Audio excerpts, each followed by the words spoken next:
ಮತ್ತೊಮ್ಮೆ ಪತ್ರಿಕಾಗೋಷ್ಠಿಗೆ ಆಗಮಿಸಿದಂಥ ನಮ್ಮ ಪಕ್ಷದ ಗೌರವಂತ ಜಿಲ್ಲಾಧ್ಯಕ್ಷರಾದಂಥ ಜಗದೀಶ್ ಅವರಿಗೆ, ಗೌರವಂತ ಶಾಸಕರಾದಂಥ ಚನ್ನಬಸಪ್ಪನವರಿಗೆ, ಸನ್ಮಾನಿಸಿದ ಅರುಣ್ ರವರಿಗೆ, ಗೌರವಂತ ಡಾಕ್ಟರ್ ಸರ್ಜೆ ಅವರಿಗೆ ಸ್ವಾಗತನ ಬಯಸ್ತಾ,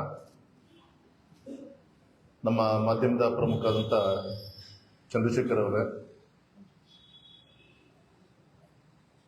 ಸುರೇಖ ಮುರಳೀಧರ್ ಅವರೇ, ಮಾಲ್ತೇಶ್ ಅವರೇ, ಸಂತೋಷ್ ಅವರೇ, ಕಾಮತ್ ಅವರೇ,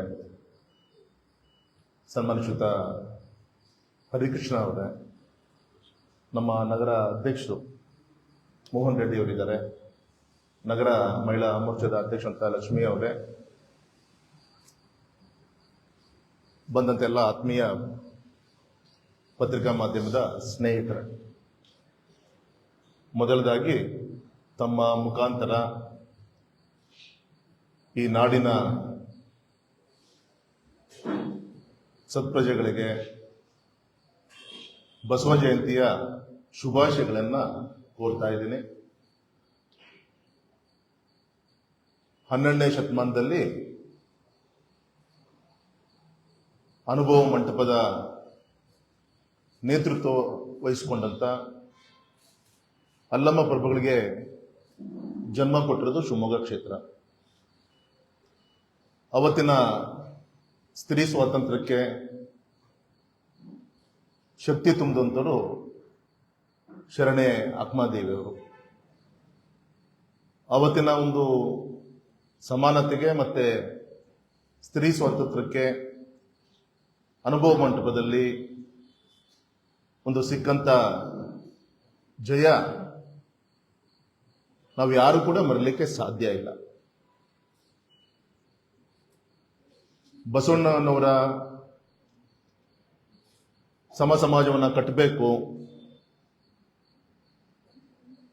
ಸ್ತ್ರೀ ಸ್ವಾತಂತ್ರ್ಯ ಇರ್ಬೋದು, ಲಿಂಗ ಸಮಾನತೆ ಇರ್ಬೋದು, ಈ ಎಲ್ಲ ಅಣ್ಣ ಬಸವಣ್ಣನವರು ವಿಚಾರಗಳು ಇವತ್ತು ಕೂಡ ಪ್ರಪಂಚಕ್ಕೆ ಇವತ್ತು ದಾರಿದೀಪ ಆಗಿರೋದು ಒಂದು ಪವಿತ್ರವಾದಂಥ ಒಂದು ದಿನ.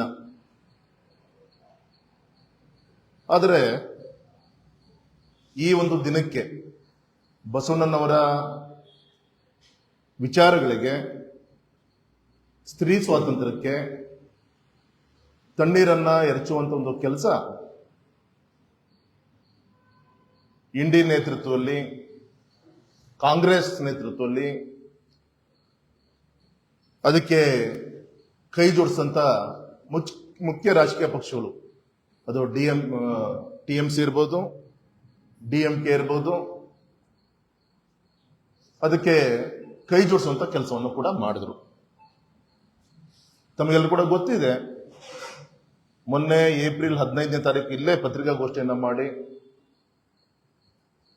ಸ್ತ್ರೀ ಶಕ್ತಿಯ ಪ್ರತೀಕವಾಗಿ ನಮ್ಮ ಶಿವಮೊಗ್ಗ ಕ್ಷೇತ್ರದ ಮಹಿಳಾ ಮುಖಂಡಗಳ ಒಂದು ನೇತೃತ್ವದಲ್ಲಿ, ಪಕ್ಷದ ಅಧ್ಯಕ್ಷರ ನೇತೃತ್ವದಲ್ಲಿ ಅತ್ಯಂತ ಹೆಮ್ಮೆಯಿಂದ, ಸಂತೋಷದಿಂದ ನಿಮ್ಮೆಲ್ಲರ ಒಂದು ಜನಪ್ರತಿನಿಧಿಯಾಗಿ ವಿಶೇಷವಾದಂಥ ಒಂದು ಅಧಿವೇಶನವನ್ನ ಗೌರವಾನ್ವಿತ ಪ್ರಧಾನಮಂತ್ರಿಗಳು ಕರೆದಿದ್ದಾರೆ.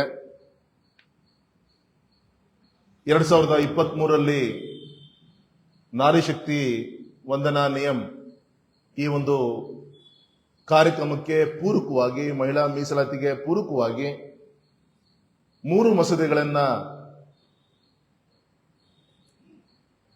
ಜಾರಿಗೆ ತರ್ತಾ ಇದ್ದಾರೆ.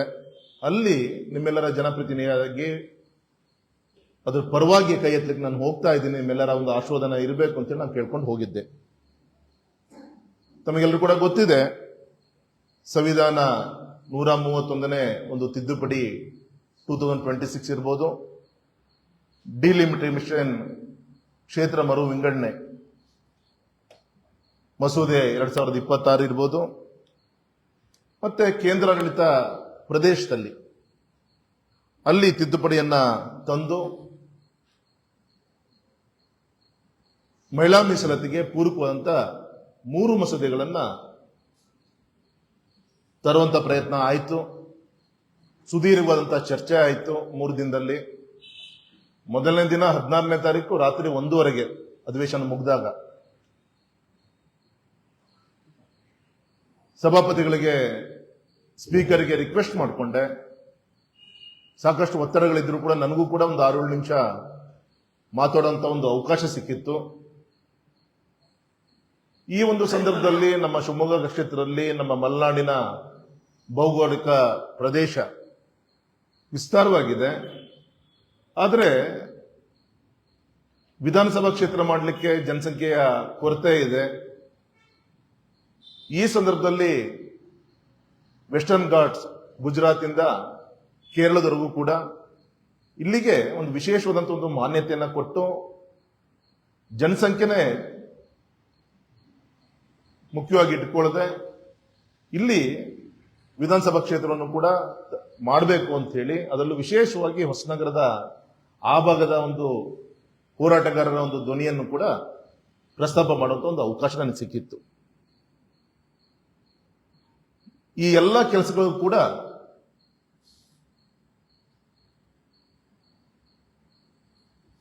ಮಸೂದೆಯ ವಿರುದ್ಧ. ತಮಗೆ ಗೊತ್ತಿದೆ, ಕಾನ್ಸ್ಟಿಟ್ಯೂಷನ್ ಒಂದು ಅಮೆಂಡ್ಮೆಂಟ್ ಇದ್ರೆ 2/3 ಮೆಜಾರಿಟಿ ಬೇಕಾಗತ್ತೆ. 2023 ಮಹಿಳಾ ಮೀಸಲಾತಿಗೆ ಪೂರಕವಾಗಿ ಈ ಮೂರನ್ನು ಕೂಡ ಮಸೂದೆಗಳನ್ನ ಜೋಡಿಸುವಂತ ಕೆಲಸವನ್ನ ಮಾಡಿದಾಗ ಮಾತ್ರ ಮಹಿಳಾ ಶಕ್ತಿಯನ್ನ ಲೋಕಸಭೆಯಲ್ಲಿ ಮತ್ತೆ ವಿಧಾನಸಭೆಯಲ್ಲಿ ನೋಡ್ಲಿಕ್ಕೆ ಸಾಧ್ಯ. ಯಾವತ್ತೂ ಕೂಡ ಈ ಕಾಂಗ್ರೆಸ್ ಪಕ್ಷ, ಅದರ ನೇತೃತ್ವ ಇಷ್ಟು ವರ್ಷ ಆದರೂ ಕೂಡ ಏನಾದರೂ ಕೂಡ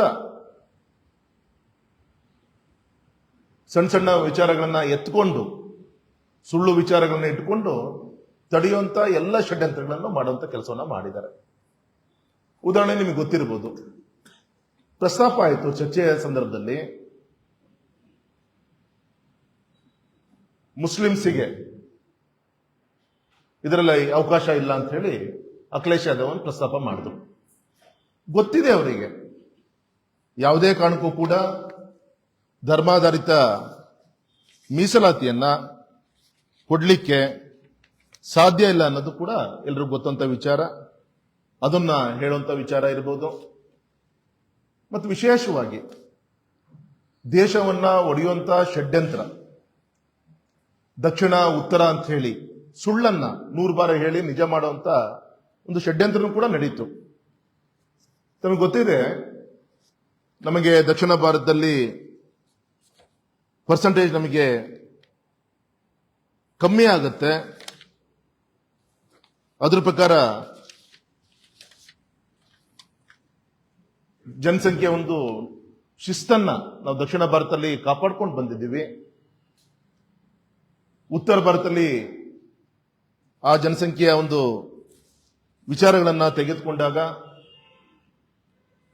ಅಲ್ಲಿ ಜನಸಂಖ್ಯೆ ಹೆಚ್ಚಾಗತ್ತೆ, ನಮಗೆ ಅನ್ಯಾಯ ಆಗತ್ತೆ ಅಂತ ವಿಚಾರವನ್ನ ಮುಂದಿಟ್ಟು ಕೇಂದ್ರದಿಂದ ಯೋಚನೆ ಮಾಡಿದ್ರು. ಹಾಗ ಜನಸಂಖ್ಯೆ ಆಧಾರದ ಮೇಲೆ ನಾವು ಕ್ಷೇತ್ರ ಮರುವಿಂಗಡಣೆಯನ್ನ ಮಾಡುವಂಥದ್ದು ಬೇಡ. ಪ್ರೆಸೆಂಟ್ ಯಾವ್ಯಾವ ರಾಜ್ಯದಲ್ಲಿ ಎಷ್ಟು ಕ್ಷೇತ್ರಗಳಿದೆ ಅದಕ್ಕೆ 50% ಅನ್ನ ಸೀಟ್ಸ್ಗಳನ್ನ ಲೋಕಸಭೆಯಲ್ಲಿರ್ಬೋದು, ವಿಧಾನಸಭೆಯಲ್ಲಿರ್ಬೋದು, ದೇಶದಲ್ಲಿ 6 ರಾಜ್ಯದಲ್ಲಿ ಎಲ್ಲ ಕಡೆನೂ ಕೂಡ ಹೆಚ್ಚಿಗೆ ಮಾಡುವಂತ ಪ್ರಯತ್ನ ಮಾಡಿದ್ರೆ ನಿಜವಾದ ಒಂದು ನ್ಯಾಯವನ್ನ ಕೊಡ್ಲಿಕ್ಕೆ ಸಾಧ್ಯ ಅಂತ ಹೇಳಿ ಅದನ್ನು ಕೂಡ ಓಪನ್ ಆಗಿ ಪಾರ್ಲಿಮೆಂಟ್ ಅಲ್ಲಿ ಯಾವಾಗ ನಮ್ಮ ವಿರುದ್ಧ ಮತವನ್ನ ಹಾಕ್ತಾರೆ ಅಂತ ಗೊತ್ತಾದಾಗ ಗೌರವಾನ್ವಿತ ಅಮಿತ್ ಶಾಜಿ ಅವರು ಓಪನ್ ಆಗಿ ಕೇಳ್ತಾರೆ, ಇನ್ನೊಂದು ಗಂಟೆ ಸಮಯ ಕೊಡಿ, ಮತ್ತೊಮ್ಮೆ ಕರಡು ಪ್ರತಿಯನ್ನ ನಾವು ಓರಲ್ ಆಗಿ ಹೇಳಿದೀವಿ. ಮೋದಿಜಿಯವರು ಕೂಡ ದೇಶವನ್ನು ಉದ್ದೇಶ ಮಾತಾಡ್ಬೇಕಾದಾಗ ನಾನು ಗ್ಯಾರಂಟಿ ಇದ್ದೀನಿ ಆ ಕ್ಷೇತ್ರಗಳನ್ನ ಕೊಡ್ಲಿಕ್ಕೆ ಅಂತ ಹೇಳಿದ್ರು. ಆದ್ರೆ ಓರಲ್ ಆಗಿ ನಮಗೆ ಮಾತಾಡೋದ್ರ ಬಗ್ಗೆ ವಿಶ್ವಾಸ ಇಲ್ಲ ಅಂತ ಹೇಳಿದಾಗ ರೈಟಿಂಗ್ ಅಲ್ಲೇ ಮಸೂದೆನ ನಾನು ಮಾಡ್ಕೊಂಡು ಬರ್ತೀನಿ ಅಂತ ಕೂಡ ಆ ಒಂದು ಅಧಿವೇಶನದಲ್ಲಿ ಪ್ರಸ್ತಾಪವನ್ನು ಕೂಡ ಆಯ್ತು. ಆದರೂ ಕೂಡ ದುರುದ್ದೇಶದಿಂದ ಈ ಮಸೂದೆಯನ್ನ ಸೋಲಿಸುವಂತ ಮುಖಾಂತರ ಇಂಥ ಒಂದು ಐತಿಹಾಸಿಕವಾದಂತ ಒಂದು ಮಸೂದೆಯನ್ನ ಮತ್ತೊಮ್ಮೆ ಅದನ್ನ ಮೂಲಗುಂಪನ್ನ ಮಾಡುವಂತ ಕೆಲಸ ಈ ಕಾಂಗ್ರೆಸ್ ಪಕ್ಷ, ದೇಶವನ್ನ ಆಳದಂತ 65 ವರ್ಷ ಆಳದಂತ ಈ ಕಾಂಗ್ರೆಸ್ ಪಕ್ಷ ಮೂಲಗುಂಪನ್ನ ಮಾಡಿದೆ. ಹಾಗಾಗಿ ಈ ಸಂದರ್ಭದಲ್ಲಿ ನಾನು ಹೇಳಲಿಕ್ಕೆ ಇಚ್ಛೆ ಪಡ್ತೇನೆ, ದೇಶದ ಎಲ್ಲ ತಾಯಂದಿರಿಗೆ, ಸಹೋದರಿಯರಿಗೆ ಅತ್ಯಂತ ಭಾರದ ಒಂದು ಮನಸ್ಸಿನಿಂದ ಪ್ರಧಾನಮಂತ್ರಿಗಳು ಮೊನ್ನೆ ದೇಶವನ್ನು ಉದ್ದೇಶಿಸಿ ಸಂಜೆ ಮಾತಾಡಬೇಕಾದಾಗ ತುಂಬಾ ದುಃಖದಿಂದ ಕ್ಷಮೆಯನ್ನು ಕೂಡ ಕೇಳಿದ್ದು ನಮ್ಗೆಲ್ಲರೂ ಕೂಡ ಗೊತ್ತಂತ ವಿಚಾರ.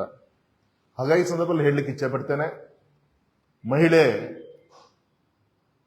ಏನ್ ಬೇಕಾದ್ರೂ ಕೂಡ ಮರಿತಾಳೆ, ಆದರೆ ಅವರಿಗಾದಂತ ಅವಮಾನವನ್ನ ಯಾವತ್ತೂ ಕೂಡ ಮರಿಲಿಕ್ಕೆ ಸಾಧ್ಯ ಇಲ್ಲ, ಯಾವತ್ತೂ ಕೂಡ ಕ್ಷಮಿಸಲಿಕ್ಕೆ ಸಾಧ್ಯ ಇಲ್ಲ. ಮತ್ತೆ ಅಸಹ್ಯ ಅಂದರೆ ಮೊನ್ನೆ ಇಂಥ ಒಂದು ಐತಿಹಾಸಿಕವಂತ ಮಸೂದೆ ವೋಟಿಂಗ್ ಟೈಮಲ್ಲೂ ಕೂಡ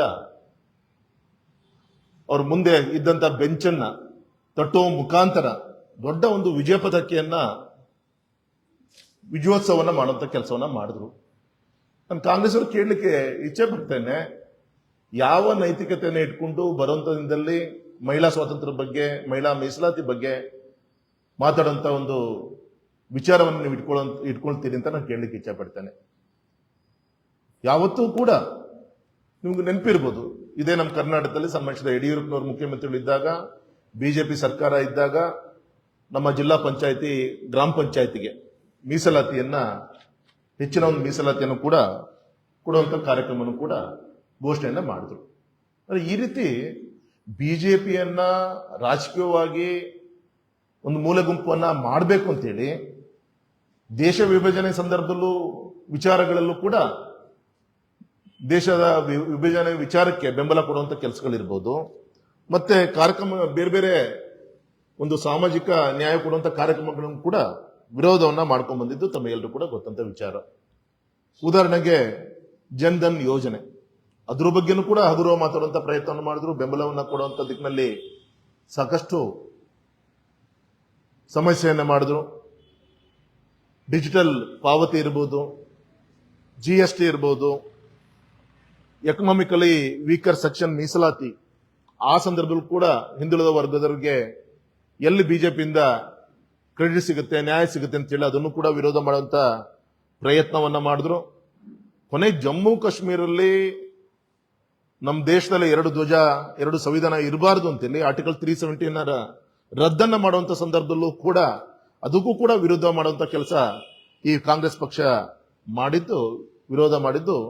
ಈ ರೀತಿಯಂತ ಜನಸ್ನೇಹಿ ವಿರೋಧಿ ಚಟುವಟಿಕೆಗಳನ್ನ ಈ ಕಾಂಗ್ರೆಸ್ ಪಕ್ಷ ಮಾಡ್ಕೊಂಡು ಬಂದಿದೆ. ಮತ್ತೆ ಬಿಜೆಪಿಯನ್ನ ವಿರೋಧಿಸ್ಲಿಕ್ಕೆ ಹೋಗಿ ದೇಶವನ್ನು ಕೂಡ ವಿರೋಧಿಸುವಂತ ಒಂದು ಹಂತಕ್ಕೆ ತಲುಪ್ತಾ ಇರೋದು ಅತ್ಯಂತ ಒಂದು ಶ್ಲಾಘನೀಯ ಅಂತ ಹೇಳಿ, ಶೋಚನೀಯ ಅಂತ ಹೇಳಿ ಸಂದರ್ಭದಲ್ಲಿ ನಾನು ಹೇಳಲಿಕ್ಕೆ ಇಚ್ಛೆ ಪಡ್ತೇನೆ. ವಿಶೇಷವಾಗಿ ಸೈನಿಕರಿಗೆ 1 ರ್ಯಾಂಕ್ 1 ಪೆನ್ಷನ್ ಅನ್ನ ಕೊಡುವಂತ ಸಂದರ್ಭದಲ್ಲೂ ಕೂಡ ಮೋದಿ ಸರ್ಕಾರನೇ ಬೇಕಾಯಿತು. ಆ ಸಂದರ್ಭ ಅವ್ರ ಕೈಯಲ್ಲಿ ಮಾಡ್ಲಿಕ್ಕೆ ಆಗ್ಲಿಲ್ಲ. ರಾಮ ಮಂದಿರದ ವಿಚಾರದಲ್ಲೂ ಕೂಡ ಯಾವ ರೀತಿ ನೆಟ್ಕೊಂಡ್ರು, ಇದು ಕೂಡ ಎಲ್ರಿಗೂ ಗೊತ್ತಂತ ವಿಚಾರ. ಹಾಗಾಗಿ ಈ ಸಂದರ್ಭದಲ್ಲಿ ಹೇಳಲಿಕ್ಕೆ ಇಚ್ಛೆ ಪಡ್ತೇನೆ, ಕ್ಷೇತ್ರ ಮರು ವಿಂಗಡಣೆ ವಿಚಾರದಲ್ಲಿ ಸುಳ್ಳನ್ನ ಮತ್ತೊಮ್ಮೆ ನಿನ್ನೆ ಮುಖ್ಯಮಂತ್ರಿಗಳು, ನಿನ್ನೆ ರಾಣೆಬೆನ್ನೂರಲ್ಲೂ ಕೂಡ ಮಾತಾಡುವಂತ ಪ್ರಯತ್ನ ಮಾಡಿದ್ದಾರೆ. 100 ಬಾರಿ ಹೇಳುವಂತ ಪ್ರಯತ್ನ ಮಾಡ್ತಾ ಇದ್ದಾರೆ. ಯಾವುದೇ ಕಾರಣಕ್ಕೂ ಕೂಡ 1%, ಯಾಕೆಂದ್ರೆ ಇವತ್ತು ದೇಶದ 543 ಲೋಕಸಭಾ ಕ್ಷೇತ್ರದಲ್ಲಿ ನಾವು ದಕ್ಷಿಣ ಭಾರತಕ್ಕೆ ಡಿವೈಡ್ ಮಾಡಿದಾಗ ಪ್ರೆಸೆಂಟ್ ಏನ್ ಪರ್ಸೆಂಟೇಜ್ ಇದೆಯೋ ಅಷ್ಟೇ ಪರ್ಸೆಂಟೇಜ್ ಕೂಡ ಈಗ 27% ಸಮಥಿಂಗ್ ಇದೆ, ಅಷ್ಟೇ ಬರುತ್ತೆ ಕ್ಯಾಲ್ಕುಲೇಟ್ ಮಾಡಿದ್ರೆ. 1% ಕೂಡ ವ್ಯತ್ಯಾಸ ಆಗಲ್ಲ. ಹೀಗಿದ್ದಾಗೂ ಕೂಡ ಸುಳ್ಳನ್ನ ಹೇಳಿ ಜನರನ್ನ ತಪ್ಪುದಾರಿಗೆ ಎಳೆಯುವಂತ ಒಂದು ಪ್ರಯತ್ನ ಈ ಒಂದು ಕಾಂಗ್ರೆಸ್ ಪಕ್ಷ ಮಾಡ್ತಾ ಇದೆ. ಹಾಗಾಗಿ ಈ ಪಕ್ಷವನ್ನ ಬರುವಂತ ದಿನದಲ್ಲಿ ದೇಶದ ಮಹಿಳೆಯರು ಕ್ಷಮಿಸಲ್ಲ ಅಂತನೂ ಕೂಡ ಈ ಸಂದರ್ಭದಲ್ಲಿ ಹೇಳ್ತಾ, ವಿಶೇಷವಾಗಿ ನಿನ್ನೆ ನಮ್ಮ ಚನ್ನಬಸಪ್ಪನವರು ಕೂಡ ಪತ್ರಿಕಾಗೋಷ್ಠಿಯನ್ನ ಮಾಡಿದ್ದಾರೆ, ನಮ್ಮ ಅರುಣ್ ಕೂಡ ರಾಜ್ಯ ಮಟ್ಟದಲ್ಲಿ ಮಾತಾಡ್ತಾ ಇದ್ದಾರೆ. ಇಡೀ ದೇಶದಲ್ಲಿ ಇವತ್ತು ಇದ್ರ ಬಗ್ಗೆ ಚರ್ಚೆ ಆಗ್ತಾ ಇದೆ. ಹಾಗಾಗಿ ನಮ್ಮ ರಾಷ್ಟ್ರೀಯ ಅಧ್ಯಕ್ಷರಾದಂತ ನಿತಿನ್ ನಬೀನ್ ಜಿ ಅವರ ನೇತೃತ್ವದಲ್ಲಿ ಇಡೀ ದೇಶದಲ್ಲಿ ಮತ್ತೆ ನಮ್ಮ ಕ್ಷೇತ್ರದಲ್ಲಿ ಪ್ರತಿ ಮನ್ಮನೆಗೂ ಕೂಡ ಈ ಮಹಿಳಾ ವಿರೋಧಿ ನಡವಳಿಕೆಗಳನ್ನ, ವಿಚಾರಗಳನ್ನ ನಮ್ಮ ಜಿಲ್ಲಾಧ್ಯಕ್ಷರ ನೇತೃತ್ವದಲ್ಲಿ ತಿಳಿಸುವಂತ ಪ್ರಯತ್ನವನ್ನು ಮಾಡಿ, ಕಾಂಗ್ರೆಸ್ಗೆ ಚೀಮಾರಿ ಹಾಕ್ಲಿಕ್ಕೆ ಈಗಾಗಲೇ ತುದಿಗಾಲಲ್ಲಿ ಮಹಿಳೆಯರು ಇವತ್ತು ಕಾಯ್ತಾ ಇದ್ದಾರೆ. ಹಾಗಾಗಿ ಏಪ್ರಿಲ್ 16ನೇ ತಾರೀಕು ಒಂದು ಕರಾಳ ದಿನ ಅಂದ್ರೂ ಕೂಡ ತಪ್ಪಾಗಲಾರದು. ಮಹಿಳೆಯರ ಒಂದು ಶಕ್ತಿಯ ವಿಚಾರದಲ್ಲಿ ಗೌರವಾನ್ವಿತ ಪ್ರಧಾನಮಂತ್ರಿಗಳು ಅವರು ಎಷ್ಟು ನೋವು ಅನ್ನಕ್ಕೆ ಹೆಣ್ಣು ಮಗುವಿನ ಒಂದು ಭ್ರೂಣ ಹತ್ಯೆಗೆ ಹೋಲಿಸುವಂತ ಒಂದು ಪ್ರಯತ್ನ ಕೂಡ ಮಾಡಿದ್ರು. ಹಾಗಾಗಿ ಈ ಒಂದು ದೇಶ ಯಾವತ್ತೂ ಕೂಡ ನಿಮಗೆ ಕ್ಷಮಿಸಲ್ಲ, ಮುಂದಿನ ತಾಯಂದಿರು ಯುವತಿಯರು ಕ್ಷಮಿಸಲ್ಲ ಅಂತೇಳಿ ತಮ್ಮ ಪತ್ರಿಕಾಗೋಷ್ಠಿಯ ಮುಖಾಂತರ ತಿಳಿಸ್ತಾ, ಮೋದಿಜಿಯವರು ಇನ್ನೂ ಕೂಡ ಆಶಾದಾಯಕ ಮಾತನ್ನು ಆಡಿದ್ದಾರೆ. ನಾವು ಹಿಂದೇಟ ಹಾಕಲ್ಲ, ಮತ್ತೊಮ್ಮೆ ನಾವು ಪ್ರಯತ್ನವನ್ನ ಮಾಡ್ತೀವಿ, ನಮ್ಮ ತಾಯಂದಿರ ನ್ಯಾಯವನ್ನ ಕೊಟ್ಟೇ ಕೊಡ್ತೀವಿ ಅಂತ ಕೂಡ ಒಂದು ವಿಶ್ವಾಸದ ಮಾತನ್ನ ಆಡಿದ್ದಾರೆ. ಮುಂದಾದ್ರೂ ಕೂಡ ನಿಮ್ಮ ತಪ್ಪನ್ನ ತಿದ್ದುಕೊಂಡು ಮಹಿಳೆಯ ಶಕ್ತಿಗೆ ಕೈ ಜೋಡಿಸುವಂತ ಪ್ರಯತ್ನವನ್ನ ಕಾಂಗ್ರೆಸ್ ಪಕ್ಷ ಮಾಡಬೇಕು ಅಂತೇಳಿ ಈ ಸಂದರ್ಭದಲ್ಲಿ ತಮ್ಮ ಮುಖಾಂತರ ನಾಡಿನ ಜನತೆಗೆ ನಾನು ತಿಳಿಸ್ತಾ ಇದ್ದೀನಿ.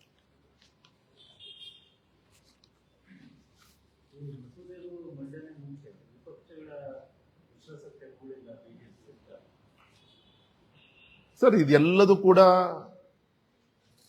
ಸುಳ್ಳನ್ನ ಹೇಳ್ಕೊಂಡು ಹೋಗುವಂತ ಪ್ರಯತ್ನ. ಎಲ್ಲ ರೀತಿಯಂತ ಚರ್ಚೆಗಳಾಗಿದೆ. ಅವತ್ತು ವಿಪಕ್ಷಗಳನ್ನ ನಾಯಕರ ಮೀಟಿಂಗ್ ಅನ್ನ ಕರೆದಾಗ ಕಾಂಗ್ರೆಸ್ ಹೊರತುಪಡಿಸಿ ಇನ್ನೆಲ್ಲರೂ ಕೂಡ ಪ್ರೆಸೆನ್ಸ್ ಇದ್ರು. ಅವರೊಬ್ರು ಬರಲಿಲ್ಲ. ಅವರು ಅದನ್ನ ಅಧಿಕೃತವಾಗಿ ಲೋಕಸಭೆಯಲ್ಲಿ ಅಮಿತ್ ಶಾ ಜಿ ಅವರು ಹೇಳಿದ್ದಾರೆ. ಹೊರಗಡೆ ಸುಳ್ಳನ್ನ ಹೇಳುವಂತ ಪ್ರಯತ್ನ.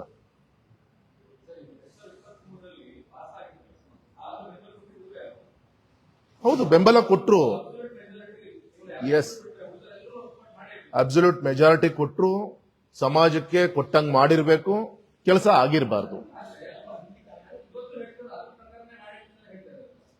ಅಲ್ಲ, ಅದ್ರ ಪ್ರಕಾರ ಏನಿತ್ತು, 2026ರ ಸೆನ್ಸಸ್ ಅನ್ನ ತೆಗೆದುಕೊಂಡು, ಪಾಪ್ಯುಲೇಷನ್ ಸೆನ್ಸಸ್ ಅನ್ನ ನಾವು ತೆಗೆದುಕೊಂಡು ಅದನ್ನು ಇಂಪ್ಲಿಮೆಂಟ್ ಮಾಡಬೇಕು ಅಂತ ಹೇಳಿ ಮಾಡ್ತೀವಿ ಅನ್ನೋ ರೀತಿಯಂತ ಚಿಂತನೆಗಳು ಆ ಮಸೂದೆಯಲ್ಲಿ ಏನಿತ್ತು, ಅದನ್ನು ರೀವರ್ಕ್ ಮಾಡಿದಾಗ ಇವತ್ತಿನ ಒಂದು ಸೆನ್ಸಸ್ ಮೊದಲು ಹೌಸ್ ವೈಸ್ ಸೆನ್ಸಸ್ ಆಗತ್ತೆ, ಆಮೇಲೆ ಜಾತಿವಾರು ಸೆನ್ಸಸ್ ಆಗತ್ತೆ. ಈ ಪ್ರೋಸೆಸ್ ಮುಗಿಯುವಂತ ಹೊತ್ತಿಗೆ ಅದಾದ್ಮೇಲೆ ಸ್ಪೆಷಲ್ ಕಮಿಷನ್ ಅನ್ನ ಸುಪ್ರೀಂ ಕೋರ್ಟ್ ಜಡ್ಜ್ ನೇತೃತ್ವದಲ್ಲಿ ಜಾರಿ ತರಬೇಕಾಗತ್ತೆ. ಈ ಪ್ರೋಸೆಸ್ ಅನ್ನ ಮಾಡುವಂತದ್ದಲ್ಲಿ ನಾಳೆ 29 ಮುಗಿದು ಹೋಗ್ಬಿಡುತ್ತೆ. ಹಾಗಾಗಿ 29ಕ್ಕೆ ಈ ನ್ಯಾಯವನ್ನ ಕೊಡಬೇಕು ಅಂತೇಳಿ 2011 ಸೆನ್ಸಸ್ ತೆಗೆದುಕೊಂಡು, ಸೆನ್ಸಸ್ ಯಾವ್ದಾರ ಇರಲಿ 2011 ತಗೊಂಡ್ರು ಕೂಡ ಈಗ ಮಾಡ್ತಿರುವಂತ ಡಿಲಿಮಿಟೇಷನ್ ಯಾವ್ದೋ ಪಾಪ್ಯುಲೇಷನ್ ಸೆನ್ಸಸ್ ಏನ್ ಮಾಡ್ತಾ ಇಲ್ಲ. 2026 ಅಂತೇಳಿ ಅವತ್ತೇನು ಕಾನ್ಸ್ಟಿಟ್ಯೂಷನ್ ಅಮೆಂಡ್ಮೆಂಟ್ ಆಗಿತ್ತು, ಮಸೂದೆ ಆಗಿತ್ತು, ಅದಕ್ಕೆ ಅಮೆಂಡ್ಮೆಂಟ್ ತರ್ಲಿಕ್ಕೋಸ್ಕರ 2011 ಮಾಡ್ಲಿಕ್ಕೋಸ್ಕರ ತರ್ದಿದ್ದು.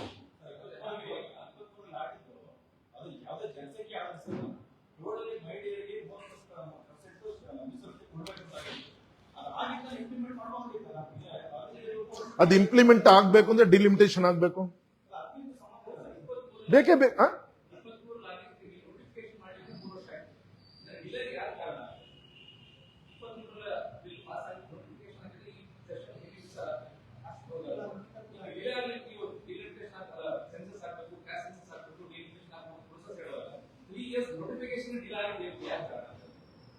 ಸರ್, ನಮಗೆ ಈಗ ಯಾವ್ದೇನು ಅಂದ್ರೆ ನಮಗಿರೋದು ನಾಳೆ 29ರ ಚುನಾವಣೆ.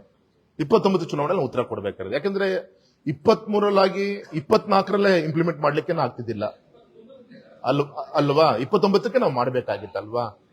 29ಕ್ಕೆ ಮಾಡ್ಲಿಕ್ಕೆ ತಾನೇ ಈ ಪ್ರೋಸೆಸ್ ಆಗ್ತಾ ಇರೋದು. ಅದಕ್ಕೆ ತಾನೇ ಮಾಡ್ತಾ ಇರೋದು. ಈ 3 ಮಸೂದೆಗಳನ್ನ ತರುವಂತ ಪ್ರಯತ್ನ ಇನ್ನು 3 ವರ್ಷ ಇದೆ, ಅದಕ್ಕೆ ಟೈಮ್ ಬೇಕಲ್ವಾ?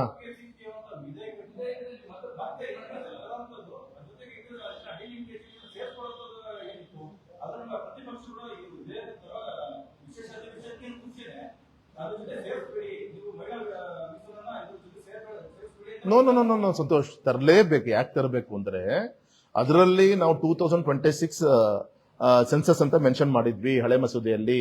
ಅದನ್ನ 2011 ಅಂತ ಮಾಡಬೇಕು ಅಂದ್ರೆ ಈ ಒಂದು ತಿದ್ದುಪಡಿಯನ್ನ ನಾವು ತರಲೇಬೇಕಾಗಿತ್ತು. ಒಂದು. ಎರಡನೇದು ಯೂನಿಯನ್ ಟೆರಿಟರೀಸ್ಗೆ, ಅಲ್ಲಿಗೆ ಬೇರೆ ಆದಂತ ಒಂದು ಕಾನೂನು ಇದೆ, ಅದು ತಿದ್ದುಪಡಿ ತರಲೇಬೇಕಾಗಿತ್ತು. ಡಿಲಿಮಿಟೇಷನ್ ವಿಚಾರದಲ್ಲಿ ತರಲೇಬೇಕಾಗಿತ್ತು. ಯಾಕಂದ್ರೆ ಅವತ್ತೆಲ್ಲೂ ಜನಸಂಖ್ಯೆ ಅಂತ ಹೇಳಿದ್ದಿಲ್ಲ, ಇವರ ಜನಸಂಖ್ಯೆ ಅಂತ ಹೇಳಿ ಜನರನ್ನ ಎತ್ಕಟ್ಟುವಂತ ಕೆಲಸ ಈಗ ಆಲ್ರೆಡಿ ಮಾಡ್ಬಿಟ್ಟಿದ್ರು. ಸ್ಪಷ್ಟವಾಗಿ ಹೇಳಿದ್ದಾರೆ 50% ಎಲ್ಲದೂ ಕೂಡ ಹೈಕ್ ಮಾಡ್ತೀವಿ. ವಿಧಾನಸಭಾ ಕ್ಷೇತ್ರ 224 ಇರೋದು 300 ಚಿಲ್ಲರೆ ಆಗುತ್ತೆ, ಲೋಕಸಭೆ ಇಷ್ಟಿರೋದು ಇಷ್ಟ ಆಗುತ್ತೆ.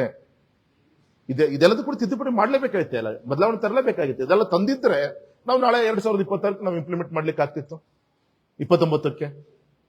ಹಾಗೆ ಅಲ್ಲಿ ಕಟ್ಟಾಕುವಂತ ಕೆಲಸ ನೋಡಕ್ಕೆ ಸಪೋರ್ಟ್ ಮಾಡ್ದಂಗೆ ಇರಬೇಕು. ಇನ್ನೊಂದ್ ಕಡೆಗೆ ಆ ತಾಯಂದಿರಿಗೆ ಆ ಸ್ವಾತಂತ್ರ್ಯ ಸಿಕ್ಕಿರಬಾರ್ದು. ಅವ್ರು ಬರೀ ಗ್ರಾಮ ಪಂಚಾಯತಿ, ಜಿಲ್ಲಾ ಪಂಚಾಯತಿ ಸೀಮಿತವಾಗಿರ್ಬೇಕು. ನನ್ನ MLA ಸ್ಥಾನ, ನನ್ನ MP ಸ್ಥಾನ ಯಾರು ಕೂಡ ಕಿತ್ಕೊಳ್ಬಾರ್ದು. ಇಷ್ಟೇ ಅವ್ರ ಉದ್ದೇಶ.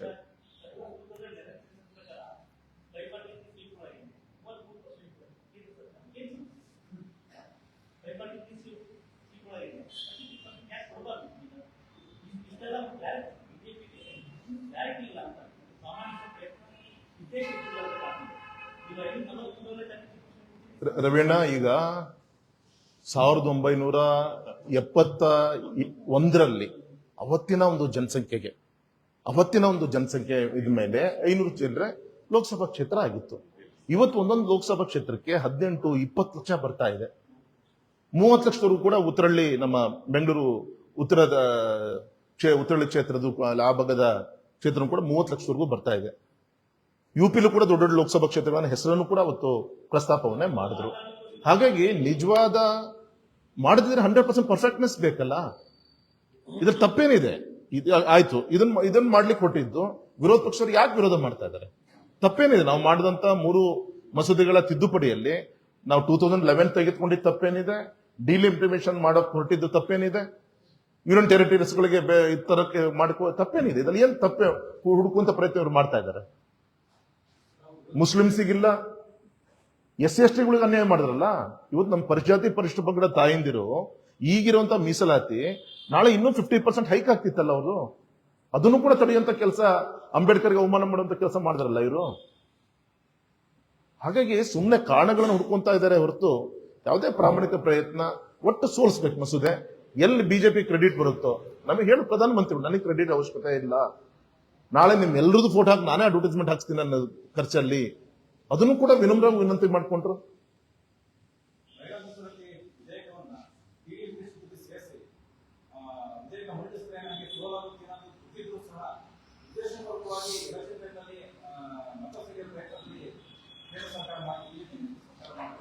ಸರ್, ಒಂದು ಪ್ರಧಾನಮಂತ್ರಿಗಳ ನೇತೃತ್ವದಲ್ಲಿ ಅವರ ಮುಖ್ಯಮಂತ್ರಿಗಳಿಂದ ಹಿಡಿದು ಪ್ರಧಾನಮಂತ್ರಿಗಳಾದಂತ ಈ 12 ವರ್ಷದ ಅವಧಿಯಲ್ಲಿ ಯಾವುದೇ ಮಸೂದೆ ಸೋಲಾಗಿಲ್ಲ. ಮತ್ತೆ ಇದಂತೂ ಯಾವುದೇ ಕಾರಣಕ್ಕೂ ಸೋಲ ಆಗಲ್ಲ. ಯಾಕೆಂದ್ರೆ ಈ ದೇಶದ ತಾಯಿಂದರ ಮತವನ್ನು ಪಡೆದುಕೊಂಡು ಆ ಲೋಕಸಭೆಯಲ್ಲಿ ಪಕ್ಷಾತೀತವಾಗಿ ಎಲ್ರಿಗೂ ಸೇರಿ, ನನ್ನನ್ನು ಕೂಡ ಸೇರಿ ಕೂತಂತವ್ರು ತಾಯಿಂದರಿಗೆ ಅನ್ಯಾಯ ಮಾಡಲ್ಲ. ತಾಯಿಂದರ ಮಹಿಳಾ ವಿಚಾರದಲ್ಲಿ ರಾಜಕಾರಣ ಪ್ರಶ್ನೆನೇ ಇಲ್ಲ, ಅವ್ರಿಗೆ ನ್ಯಾಯವನ್ನು ಒದಗಿಸ್ಕೊಡ್ಬೇಕಂತ ಸ್ಪಷ್ಟತೆ ಪ್ರಧಾನಮಂತ್ರಿಗಳು ಮನಸ್ಸಲ್ಲಿ ಇತ್ತು. ಆದ್ರೆ ಇವತ್ತು ಆ ಮಾತೆಯರಿಗೂ ಕೂಡ ಅನ್ಯಾಯ ಮಾಡೋಂಥ ಕೆಲಸ ಇವ್ರು ಮಾಡ್ತಾರೆ ಅಂತ ಯಾರೂ ನಿರೀಕ್ಷೆ ಮಾಡಿದ್ದಿಲ್ಲ. ಇದ್ರ ರಾಜಕಾರಣ ಪ್ರಶ್ನೆನೇ ಉದ್ಭವ ಆಗಲ್ಲ. ಅಂದೆ ಯಾವ ತರ ಎಲ್ಲದೂ ಆಗ್ಬೇಕಲ್ಲ process.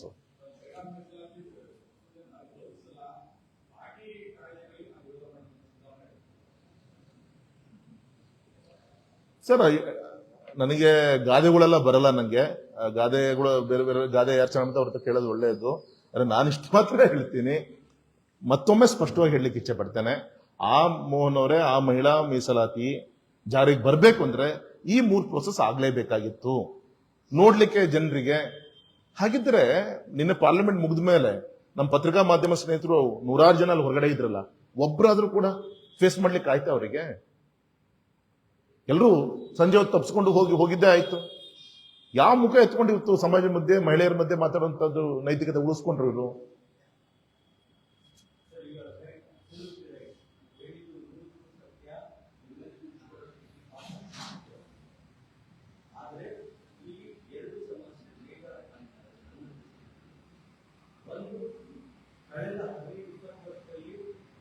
Political leaders' behavior change whether you are in opposition or whether you are in ruling party.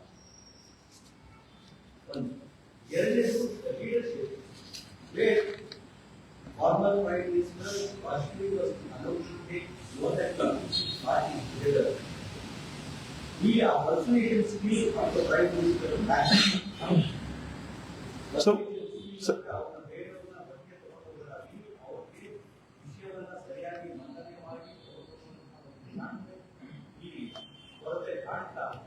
ಇಲ್ಲ ಸರ್, ಒಂದು ಇವ್ರ ಮನಸ್ಥಿತಿ ವಿರೋಧ ಪಕ್ಷಗಳ ಮನಸ್ಥಿತಿ, ಒಬ್ಬ ಮೋದಿಜಿಯವರು ಇಡೀ ಪ್ರಪಂಚ ಪ್ರೀತಿ ಮಾಡ್ತಾ ಇದೆ, ಪ್ರಪಂಚದ ಮಟ್ಟದಲ್ಲಿ ಸಾಧನೆಗಳನ್ನ ಮಾಡ್ತಾ ಇದ್ದಾರೆ. ಈಗ ಆಲ್ರೆಡಿ 3 ಬಾರಿ ಪ್ರಧಾನಮಂತ್ರಿಗಳಾಗಿದ್ದಾರೆ. ಇವರನ್ನು ಹೀಗೆ ಬಿಟ್ರೆ ಕಷ್ಟ ಅಂತ ಹೇಳಿ ಮೋದಿಜಿಯವರ ವಿರೋಧ ಮಾಡ್ಲಿಕ್ಕೆ ಹೋಗಿ, ಬಿಜೆಪಿನ ವಿರೋಧ ಮಾಡ್ಲಿಕ್ಕೆ ಹೋಗಿ, ರಾಷ್ಟ್ರವನ್ನೇ ವಿರೋಧ ಮಾಡುವಂತ ಒಂದು ಮನಸ್ಥಿತಿಗೆ ಇವರೆಲ್ಲರೂ ಕೂಡ ಬಂದಿದ್ದಾರೆ.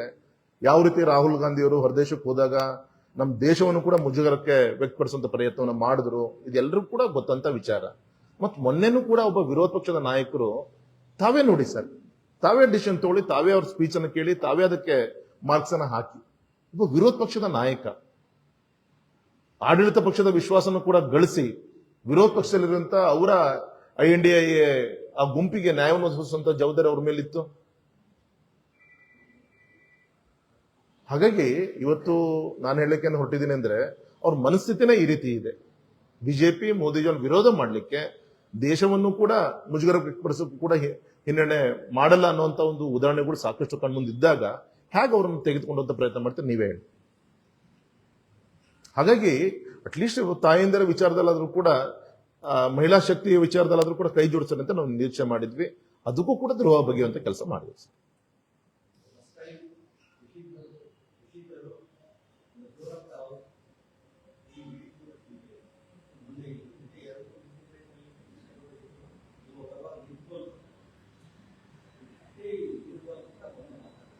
ಇಲ್ಲಿ ವ್ಯಕ್ತಿ ಅನ್ನೋಕ್ಕಿಂತ ಟೋಟಲ್ ಪಕ್ಷದ ಮನಸ್ಥಿತಿಗೆ ಅನಿವಾರ್ಯತೆ ಇರ್ಬೋದು ಕೆಲವು ವ್ಯಕ್ತಿಗಳಿಗೆ.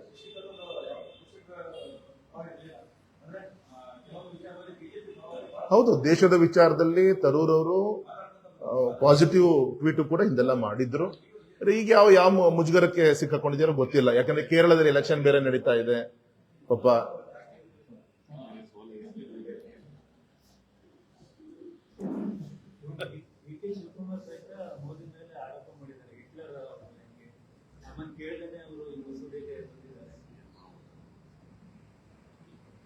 ಏನು ಹೊಸ್ತೇನಿಲ್ಲ, ಯಾಕಂದ್ರೆ ಒಂದು ಕಾಂಗ್ರೆಸ್ ಪಕ್ಷದ ನಾಯಕರು, ಅವರಿಂದ ನಾವೇನಪ್ಪ ಪ್ರೀತಿಯನ್ನ, ಮೋದಿಜಿಯವ್ರ ಬಗ್ಗೆ ಒಳ್ಳೆ ವಿಚಾರನ ನಾವು ನಿರೀಕ್ಷೆ ಮಾಡ್ಲಿಕ್ಕೆ ಆಗಲ್ಲ.